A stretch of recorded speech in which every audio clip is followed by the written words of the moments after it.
Hi, welcome to this episode of Corporate Wellness. My name is Griet Johanna, and for 5 years I've been working in the corporate wellness industry all around the world. Today I have the pleasure to introduce you to Ann from the UK, who's done a whole market research of how corporate wellness in the UK, how it looks like. And when I say corporate wellness, I mean well-being. I mean every single thing related to being healthy in the mind and the body, having a life full of excitement and joy. And the corporate part is that it's related to companies, to cities, to work and life. So we'll be talking about corporate wellness, specifically in the UK. And I'd like to introduce Ann, who's been doing a whole study on the UK. So Ann, maybe you can tell us a little bit more about yourself. Hi, I'm based in the East Midlands in the UK. I started off my kind of recent wellness journey through learning to teach yoga, although I've been practicing yoga for a long time now, and I've always been very interested in holistic therapies and medicine. So I embarked on a journey in 2018 to turn my passions into my dream job. Cool. So Ann joined our community Digital Nomad a month ago, and one of the goals is to find a job that is in well-being related to cities or companies or even schools. And this market research we're doing today will show a little bit more about how corporate wellness looks like in the UK, because you may be asking, just like myself 5-6 years ago, a job being hired by a city or a company for well-being, how does that look like? Are there budgets? So this video is the first of 3 videos where we will be discussing the market in the UK. And the first video, we'll dive into it straight away, and Ann will share her screen. We'll be talking about the market size, how many companies, who's investing in corporate wellness, and we'll dive into some details of corporate wellness. So all yours.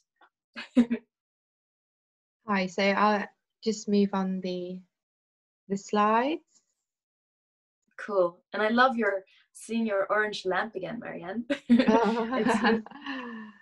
For me, that's part of wellness. Everyone having their own type of office background where they feel good, the clothes they feel good in. So, This is my space that I work from. So this is where I broadcast my weekly yoga classes while we're in lockdown. I did some market research on what the corporate wellness industry looks like in the UK, using the blocks shown below. So first of all, we looked at the market size and the total number of companies in the UK. So I wasn't surprised to find out that there is quite a high number of private sector businesses. So this is the UK market in its entirety, not just the health and wellness market. This is what the whole kind of industry looks like in the UK. So 1.9 million trading limited companies in the UK. So obviously that excludes sole traders, of which 900,000, so just under 1 million, are employers, and then it does give the sole trader breakdown underneath. Okay. I'm sorry, can I interrupt? Yeah. So do I understand correctly that there are 9 companies in the UK that work with people that employ a number of people that work together? Yes. Yeah. Okay. And that's a lot. Yeah, that it is, and the size of the employer would vary considerably as well. You know, you could be looking at a small company with maybe 5 employees, or a large company with thousands of employees. Okay. And so how many, and maybe that comes further in the slides, but we usually with our tribes work with companies that have at least 200 people, so that there's a lot of people together who can share healthy habits. How many of these 200 plus companies are located in the UK? So the total number of companies with more than 250 employees, because that was the number that the UK industry uses to benchmark small, medium sized enterprise would be 8,000. So 8,000 companies in the UK employ more than 250 employees. Okay, awesome. Cool. And I'm curious now what they do. What do these 8,000 companies do? Well, it could be anything, really. I think the public sector is quite a big part of the UK, really. So we have a lot of employers like local councils, schools, universities, the police, you know, a lot of government-based organisations. They would be some of the largest employers in the UK. And then we've got the manufacturing industries as well. So some of the more recognised worldwide brands, perhaps, you know, like Rolls-Royce or JCB or Toyota, those sorts of large companies as well. And because we're talking UK, obviously that would include Ireland, Scotland and Wales. And Scotland's got a really large industry in the oil and gas, you know, offshore industries as well. Okay. And I can't fully see it. I see on your slide 3 leading sectors. And that's probably is it possible to scroll it up a little bit up? Or is that hard in the slides? Zoom. Yeah, I don't think it's going to let me do that, unfortunately. Okay. The 3 leading sectors are professional, scientific and technical. So this is what we were talking about a minute ago with the manufacturing industries. The UK kind of universities have a lot of focus on the STEM industries at the minute.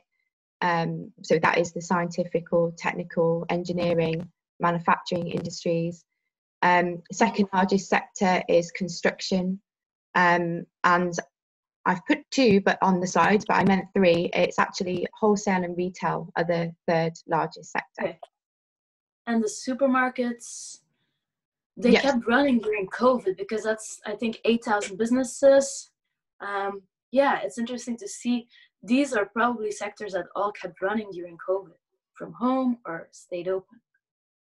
Yeah, I think the construction industry was probably impacted the most during COVID. They did have to stop work for a while, but since lockdown's been eased, they were one of the first industries to start working again.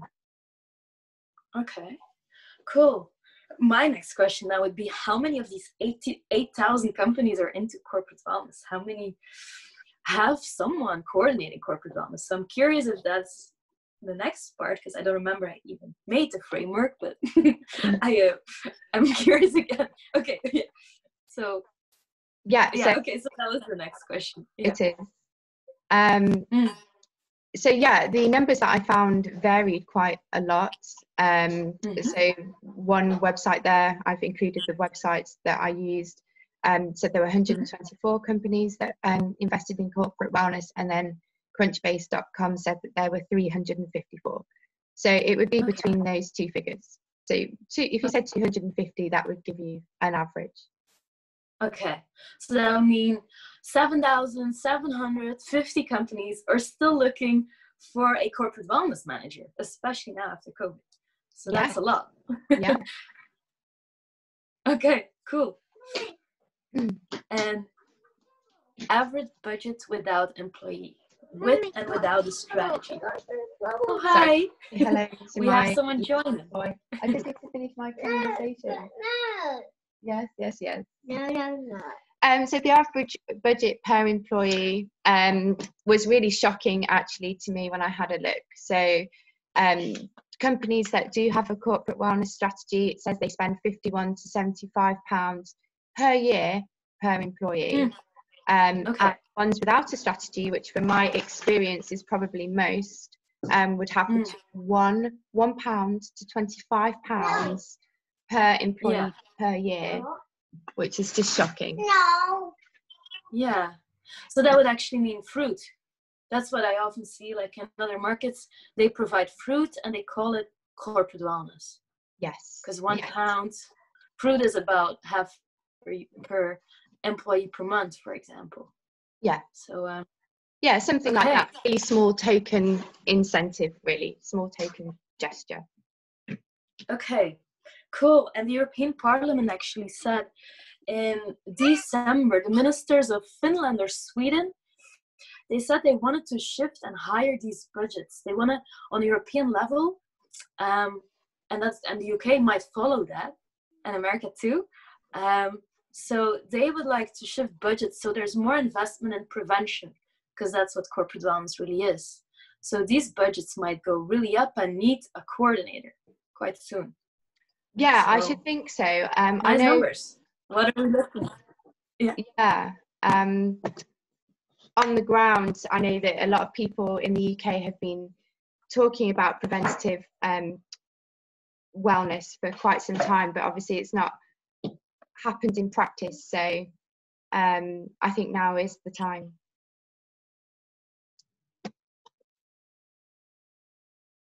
So yeah, if we look at the cool. What's next? Yeah, so I had a look to see who the top providers were in wellbeing services of the UK. And again, it kind of depends on how you want to define wellbeing services. But the top three that kind of most people in the UK would know of would be down the private healthcare routes.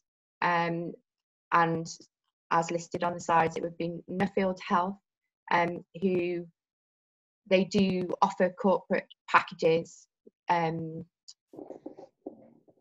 Virgin Healthcare, very similar to Nuffield, as in they offer corporate healthcare packages, access to gym memberships, private medical appointments, whereas Bupa is kind of the private version of the NHS, if you like. So they're much more clinical healthcare.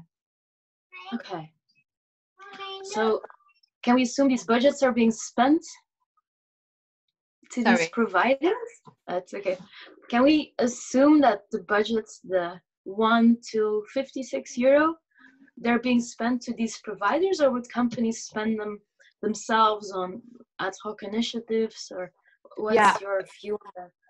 I think the majority that I've experienced, the small budgets would be spent on ad hoc initiatives. So maybe an away day, a team away day where you go off site one day a year and do an activity together. So then it kind of ticks the corporate wellness box as well as the team building box as well.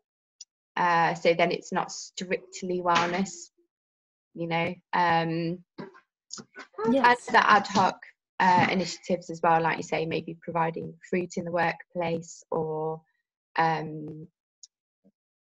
know my employer recently, probably this year would have been, and a lot of employers in the UK this year would have invested that budget in mental health first aid, because that's just started to come on the radar in the workplace.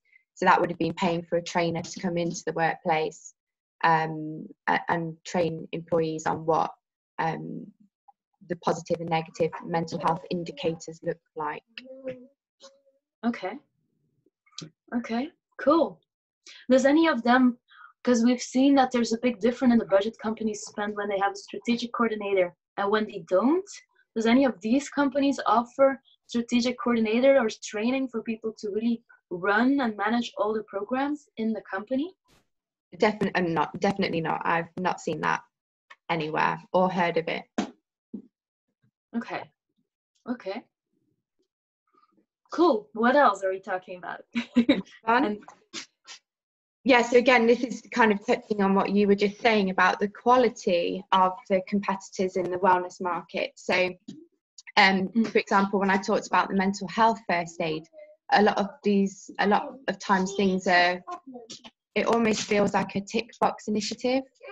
So, someone will come in, they'll deliver the training. Teddy, with Andy, they go off Teddy, and then go. I've just got some really important information for my little boy that I must just yeah. Oh, okay. Can you go and press OK? I'll be there in a minute. So yeah, so they get the mental health trainer to come in and they deliver that, and then it's kind of like, yeah, we've ticked that box, we can provide, and that we've provided that type of training, therefore we've equipped employees to almost it almost feels like a bit of a disclaimer sometimes, you know, like the government initiative, we need to get mental health first aid in the workplace to try and reduce the number of you know, sickness absences or long-term absences from the workplace. So it's always financially driven, but like the slide says, they're not long-term approaches. So the employee sits through the session, they're given the information, but they're not given the tools or the support to be able to manage that on an ongoing or long-term basis. Okay, cool. Yeah, we also looked at participation rates as well, which I think is possibly on the next slide. Okay, and maybe I can give some background about this slide and when we're talking about competitors, what the context is in this research. I found that my business 5-6 years ago, there was no business. I just wanted to find my dream job. And I looked at Harvard Business Review saying, hey, corporate wellness does not work. It has no return on investment. And I was like, no, I want this job. This cannot be true. And I had a gut feeling it cannot be true because well-being works. So what I noticed is that Harvard Business Review said there's 4 key issues. There need to be strategic coordinators who follow up on budgets. And they gave a beautiful example of a town in America that invested a lot in well-being and became very economically profitable. And they also said, sorry, I'll just take 1 second. I'll 1 second. So I'll share a bit more if you're still watching while Marianne combines being at home with her kid and giving homeschooling, and all the respect to all mothers out there and fathers combining work and life. So yeah, Harvard Business Review said, yeah, it's very hard to find strategic coordinators to get 80% participation rates. Like Marianne said, people go and they get information, but often the mind is so full that it's a lot to take in. And then very often there's no clear business result. Like I visited 40 companies myself in Belgium. And I'm like, where's your health score? I mean, you have reporting of everything. Where's the health score? How are people doing with their mindset, with their emotions? No one had it. Even the biggest ones didn't have it. Also supporting tools or an overview. Often there wasn't much more, or an intranet with some initiatives being posted, but no real tools. Like companies have tools for profit management, for marketing. So I saw all these things were lacking. So I asked Marianne to have a look at the UK of what everyone is doing and who is targeting these 4 key issues that are super important to work in strategic well-being, to have measurable results, because that's what it is. If it's measured, it can be managed. So hi, sorry about that, we're all sorted. It's okay. I just explained the 4 key issues from Harvard, the slide, and sharing what these issues are, and that you also found that UK is in need of a strategic approach measuring the results of well-being. Yes, definitely. So I'll move on to the next slide. Can you go and get it very carefully? Oh, so it doesn't look like I filled this slide in properly around the quality of the competitors, but again, we kind of looked at that on the last slide anyway, unless I've got the wrong version of my presentation. But the competitors that we looked at, which was Virgin Healthcare, Bupa, and Nuffield Health and Wellness, if you signed up to their corporate programs, they would be long-term kind of subscription-based options. I think they weren't cheap though. They weren't necessarily within the budgets that we looked at previously. in-house consultants, interesting. So they advertise that they have in-house consultants, but they kind of have experts in different areas. So, you know, you'd go and see a massage therapist if you had a sports injury. You'd go and see an occupational health therapist if you had, you know, other issues that needed to be looked at. You'd go and see a gym instructor if it was physical fitness related, so that you don't have a dedicated in-house consultant that can holistically look after all of an individual's needs, and there are needs within that as well that wouldn't be addressed through those companies. So yes, I think their approaches were predominantly through behaviour changes, so trying to encourage employees to have healthier and active lifestyles, particularly Virgin Healthcare use that model, and the majority of companies, particularly those 3 competitors, do offer apps as well. Yeah, they do offer apps, so things that you can log on to, and you know, like Fitbit's quite popular in the UK, probably is quite popular worldwide, where you can record the number of steps you've walked each day. It'll tell you about your heart rate. They do tend to monitor your sleep as well. So that's kind of the extent of the apps, really, or calorie counters, that sort of thing. Okay, cool. So we've seen in this presentation that 8,000 companies in the UK are having a lot of people employed, more than 250 people, of which only 250 have a strategic coordinator. And they have budgets, if it's with strategy, of 25 to 60 pounds, more or less. And the offer that's right now offered in the market is mostly experts going to companies for massage, a Fitbit, or a gym. What else do we need to know? What else is key? Maybe if we have 2 more minutes to finalize this presentation. Oh, this is an important one. It's also interesting. Okay, what are the consulting really interesting one? Yeah, when you look at comparing it with other consultants. So again, the 3 leading sectors that an organisation would hire in a consultant would be IT, HR, and marketing. The rates are below.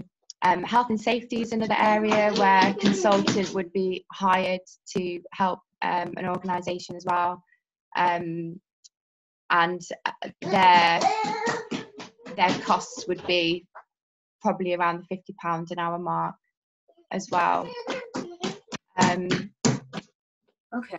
Yeah, I thought I had something else there, because that's the rates per hour, but again, the day rates can be extortionate for those types of in-house services as well. So it does depend on how the consultant decides to charge the organisation, but they are average. They seem kind of low if I compare it to the numbers I see in Belgium and the Netherlands and the US, where we have IT rates of that would be double. The rates I see in other countries would be double. What is the source from these rates? Is it like Upwork, or is it yeah, I would say upward of. So yeah, they're the average.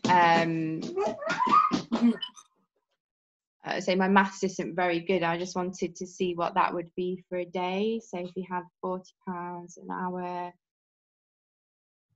over an 8-hour working day, £320. Yeah, it's got to be upwards of that. I've worked on the financial admin side of things in companies before and processed invoices from, you know, £500 to £1,000 for a day. Yeah.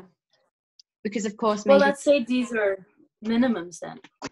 Yeah, they're probably excluding expenses as well, because sometimes when people set their fees, they'll say, oh, it's this much an hour, but then obviously on the invoice they then charge you for the travel time there and back, their expenses, and so that's often why the invoices will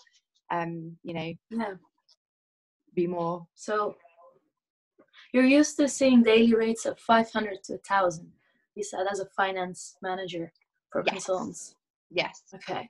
Yeah. So that gives an idea of what people who want to work in well-being 35, 40, 50 as a starting rate, but up to 500, even 1,000 per day, because this is juniors, seniors, experienced strategists. Gives a good view on the sector. Yeah. Thank you.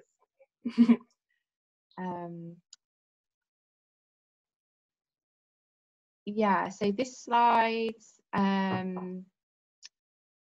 terminology, it's an interesting one. We've already discussed kind of corporate wellness and what we mean by that, and how different companies interpret it very differently.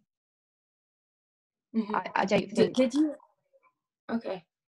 So you could use the general technology in the UK, because like in the Netherlands, we really use kind of a different technology, but in the UK, you would say it's the general technology that we're using that's being widespread everywhere. Yeah, yeah.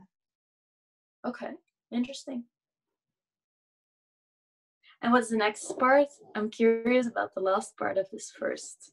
Oh, yeah. Oh, we have to talk about it. Yeah, so this was quite interesting. Wow. Yes. I mean, we can see that we spend a lot more money on reactive health than preventative health. So those figures are provided by the Office of National Statistics. So they're quite a well-known, reputable, government subsidiary in the UK that collects and provides data. So during coronavirus, the government turned to the Office of National Statistics to help communicate the daily kind of cases, number of deaths, number of people that had been diagnosed with coronavirus every day. So they're quite reliable figures. Okay. And I've worked using Office of National Statistics. I've used them to benchmark. Lots of UK organisations use them to benchmark things like sickness absent rates. So yes, the interesting thing about that as well is that the budget of national income to health equates at £560 per person. Okay, so every person per year pays £560 to mostly invest in people who are in disease. Yes. So, or to receive it if you're in disease. So that's quite a lot of money, that seems. £526. What does a doctor visit cost in the UK? Well, I don't know, because we have our National Health Service. It's things like that are kind of free. We don't pay to go and visit the doctor. There must be some statistics somewhere, and I don't know if I've read it before, that it would be probably between £30 to £50. But you have to remember, you go into the doctor's waiting surgery, and you get a 10-minute appointment. So you go into the doctor, and you're only allowed to discuss one thing at a time. So really? Yes. Yeah. Okay, so that would mean if it's about if the cost is £50, that this is actually on average 10 times a year, 11 times a year, people go to a doctor for 10 minutes. That's kind of an average view at the UK health market. Yeah. If we can call it market system. Okay. This is all super interesting. Thank you for sharing all of this. It's that's okay, some sources. So yeah, I had a look at what incentives the government was offering to I suppose more in regard to preventative health maybe. So there's a few things on the NHS, their long-term plan. The Change for Life is an initiative that's trying to engage with families to help get them more active and reduce obesity. So that's through diet and movement. Sports England have a lot of initiatives, so they fund development of all sorts of things really, so activities or perhaps premises, that type of thing. we talked about mental health first aid earlier and how that's had an impact on the workplace in the last 12 months. So it's a really new initiative. And the type of organisations that offer grants as well. And again, Bupa features down there. So they're obviously an investor in kind of UK health as well as a provider. Okay, cool. Then, yeah, is there anything else we need to discuss about market of corporate wellness in the UK? It's really important for the viewers to know. Yeah, so just looking at the government structure again, we've got the Department of Health and Education. So the Department of Health and Education, again, very involved in the coronavirus. Again, providing or presenting the figures and statistics, and also influencing the strategy around how we are going to, or the phrase they've coined is the new normal, what the new normal is going to look like. So a little bit controversial, but they are the department within the government that you know, set the budgets and or work with the budgets and influence the strategies. So yeah, they're quite important. So yeah, I think. Okay, cool. Awesome. And we call it Get Unstuck, these type of presentation, because it's add-ons and for everyone to know who's interested in corporate wellness in the UK. And yes, so what I've learned, 8,000 companies in the UK, more than 250 people, only 250 right now have a strategic coordinator. Budgets with a strategic coordinator are higher, between 25 and 50 per hour. Consulting fees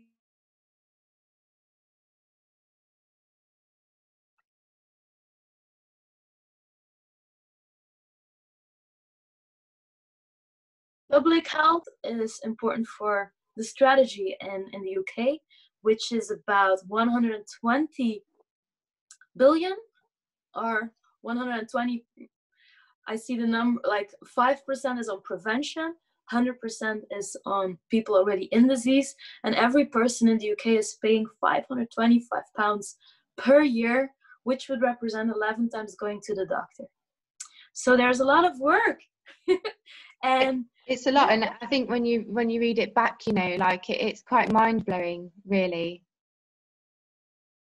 You know, if you let all those numbers sink in. Yeah, it's not a coincidence that, from my opinion, that COVID happened after 10 years of kind of mismanagement of health and so many people in chronic disease, 10% in burnouts. We knew this. We've seen it happening. This corporate wellness, we've known it for over 10 years.